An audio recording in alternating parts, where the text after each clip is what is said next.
ওমা, আজকে আমি গাছ থেকে একটি পাকা আম নিয়ে এসেছি। ওই মিনা রাজুর মতো করে আমার আম কেটে দাও না। তুই মিনারাজের মতো ওরকম ফালি ফালি করে আম খাবি? কিন্তু তোর তো বোন নেই, তুই কার সাথে মারামারি করবি তাহলে? সে যাই হোক, চল তাহলে চাকু দিয়ে আমটা পিস পিস করে কেটে দেই। কি মজা! আয় তবে আমটা কাটি। তুমি কি আমগুলো জলে ধুয়ে নিয়েছো? হ্যাঁ বাবা, আমি আমগুলো সুন্দর করে জলে কচলে কচলে ধুয়ে নিয়েছি, তারপরে একটা চাকু দিয়ে কাটাকাটি করে নিচ্ছি। মা, ওই যে সবাই ভিডিওতে দেখায় না, খোপ কেটে ফুলের মতো করে আম কাটে, হ্যাঁ বাবা, ওই সেইভাবেই তাহলে কেটে দাও না আমাকে। ঠিক আছে, চেষ্টা করে দেখি ওইভাবে হয় কিনা। তো এই যে ছেলের বায়না শুনে আমি সুন্দর করে আমগুলো খুব কেটে কেটে পিস করে নিচ থেকে একটা চাপ সৃষ্টি করে দেখছি ফুলের মতো হয় কিনা। ও মা, হয়েছে বটে, কিন্তু অতটা সুন্দর হয়নি। আমার পিসগুলো মনে হয় একটু বেশি বড় বড় করে কাটা হয়ে গেছে।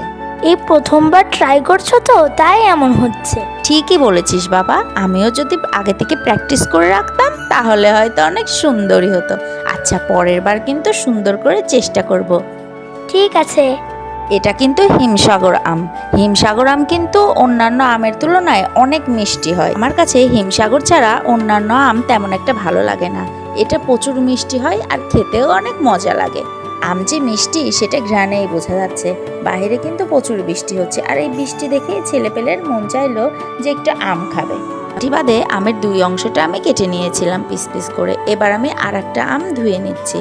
এবারও এটাও সেই একই রকমভাবে সুন্দর করে ফালি ফালি করে কেটে ওই খোপ কেটে পিস করে কেটে দেব। যদিও আমি সঠিকভাবে কাটতে পারছি না এটা, তাও চেষ্টা করছি।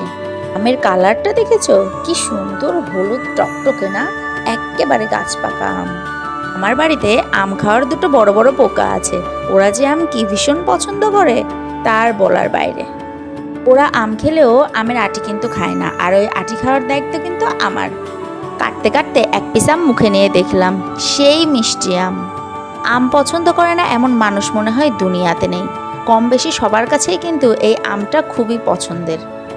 গল্প করতে করতে দুইটা আম আমি ছক্কা করে কেটে নিলাম। এবার খাওয়ার পালা। যখনই আসলে আম কাটতে বসি সেই মিনা রাজুর কার্টুনের কথা মনে পড়ে। আমার ছেলেকে আমি সেই মিনা কার্টুনের গল্প শুনিয়েই আম খাওয়া শিখিয়েছি। এই দুইটা হিমসাগর আম আমি আর ছেলে মিলে টুকটুক করে শেষ করে ফেললাম। উফ, সেই টেস্টি ছিল গো।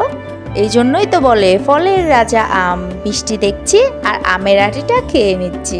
কি যে মজা লাগছে, বাহিরে বৃষ্টি বিলাস আর ঘরের ভিতরে আমের বিলাস। তোমরা যারা আমার ভিডিওটি দেখছো তারা কিন্তু আমার চ্যানেলটি সাবস্ক্রাইব করে দেবে, আর লাইক কমেন্ট ও শেয়ার করতে ভুলবে না। প্রতিদিন নতুন নতুন রান্নার ভিডিও পেতে বুলবুল কিচেনের সাথেই থাকবে।